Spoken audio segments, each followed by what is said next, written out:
Hi everyone. A few people have been asking me what I'll be actually taking with me on my trip when I go next week to Vietnam.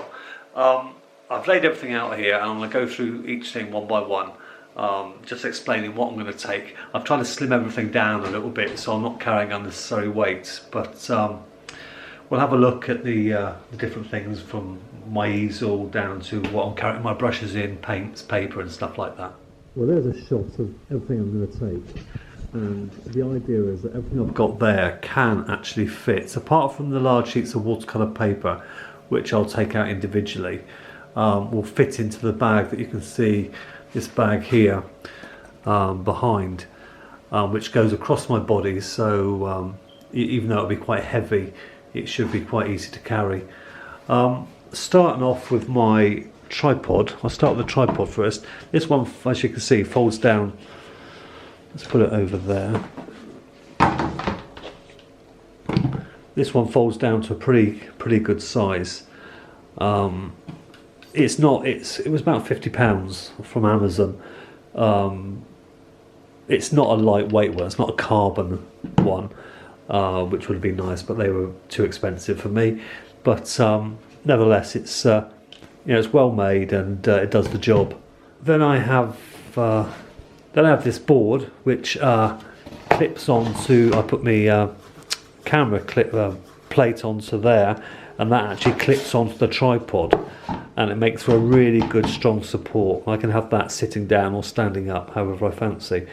But when I want to do paintings on proper watercolour paper, not in the sketchbooks, I'll be using this arrangement with the tripod. Okay, I have this little plate that attaches to the back of the painting board, and that actually then attaches to the tripod. I'll just show you how that sets up. And there we have it, just nicely set up there, so you can actually alter the pitch on the tripod, so you can have it flat or you can have it slightly tilted. If you need to move quickly because it starts raining, you can just pick the whole thing up and move it, obviously. So yeah, it works really well. And it just clips on the bottom like that, very simple, and does the job nicely. And I've used this arrangement outside quite a lot, painting, and it works very well for me. Then I just clip my paper onto the board like that, and that works fine for me.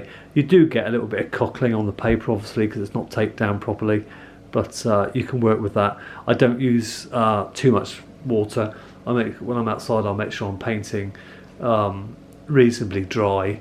There are occasions when you put more water on the paper, but it hasn't ever presented big problems for me. I'll be using 140 Arches watercolour paper, and it does the job nicely. Okay, I'll be taking two sketchbooks with me. One which is kind of like an A4 size, and this little one which is, oh gosh, I don't know, A5, A6, A5 size, but obviously the A4 one opens right up, and you can either, and this is watercolour paper, it's a moleskin. This is a moleskin sketchbook, and it's got watercolour paper inside. You can either paint on it on single pages, or you can do a double page spread for paper, but this is just fantastic for sketching. I've used them all the time, and I really enjoy using these books, and they work very well. I also have this smaller one here, which again you can paint on it, smaller little paintings. You could do little single page studies, or you can go right across the page and do kind of landscape style paintings, or letterbox style, I suppose you'd call them. Again, these are fantastic books, and I really recommend them for sketching outside in watercolour. Okay, the paints I'll be using are Jackson's. I don't know who actually makes them, but Jackson's package them in their own tubes. They're 21mm tubes, artist quality. I've been using them now for quite a long time, and they're absolutely fabulous.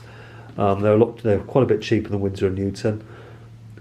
They've got really good strength of pigment, and thoroughly enjoy using them. At the moment, I've got ultramarine, cobalt blue, Viridian, Naples yellow,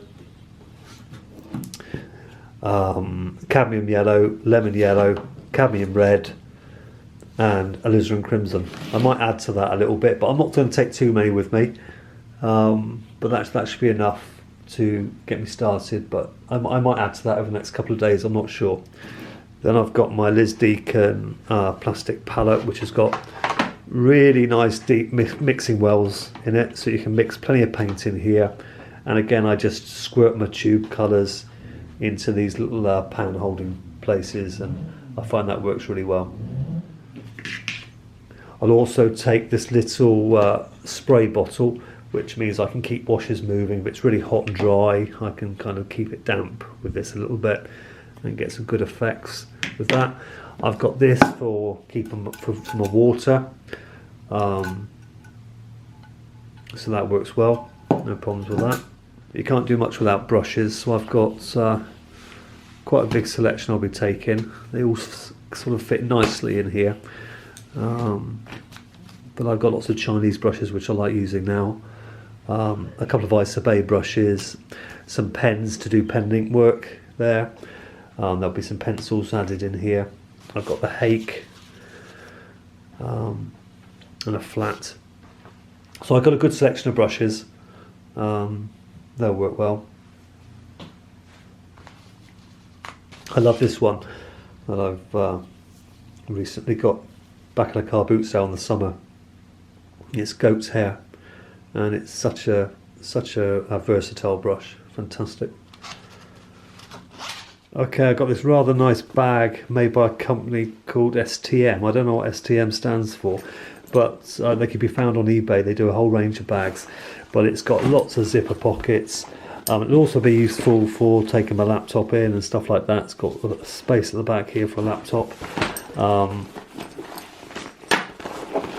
Plenty of space inside for, you know, paints, paper, bags. It's shower proof, and it's got like a I don't know what you call it, sort of like a nylon liner inside, but it's got plenty of space, and believe it, I can get everything apart from the big sheets of paper, because if I'm going out painting, I'll take that straight to my board, or put that straight on my board and then take it out. But my sketchbooks, palettes, brushes, paints all fit in here, along with the tripod as well. So and then it's got a good sturdy strap to go across the shoulder, so that should work well. I haven't actually tried it out yet, I've got to be honest, it's new. I was using a backpack before, but I wanted to have this that went across the shoulder for a change, so we'll have to see how it goes. But you know, I'll do this trip and I'll be able to tell you more about how this stuff sort of worked out after I've been painting out for a couple of weeks. I've also bought myself a rather new rather flash sun hat to keep the sun off my head, because it's going to be pretty warm out there and it's going to be pretty sunny at times. It's a Tilly hat, quite well known, I think, well known brand, very good quality. And let me just turn the camera around, I'm sure you want to see me wearing it. There we go. That'll get Marsden amused. That's my Tilly hat. Okay, it's not a fashion statement, but it's waterproof, and it will certainly keep the sun off the back of your neck. If I just turn around, you can see there, it should keep the sun off the back of your head or back of your neck. And like I say, it's shower proof. It's also got wind straps, but it's very windy. You can put the strap under the neck, around the back of the head. There's a few reviews about them on the internet. I read a few reviews, and it looked like the best thing on offer. Also, if it does rain, the rim around the outside doesn't get too floppy.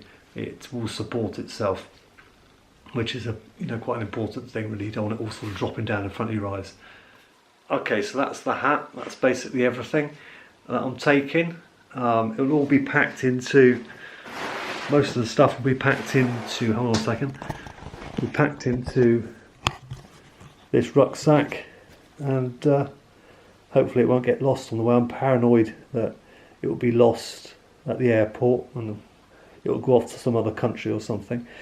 But I've written all my name inside the bag and a telephone number and an email address, so if it's found I can be put back in touch with it. So I'm keeping my fingers crossed that all works out. But anyway, I hope you like that little kit review, what I'm actually taking with me. I hope it's useful to other people that I want to do the same thing. But if you follow along and watch the upcoming videos, you'll be able to see whether it all works out, and I can work out what's good and what's bad about what I've decided to take. Okay, so thanks for watching, and I think the next video I'll be making is the day I leave, so look out for future videos. Thanks for watching, and bye for now.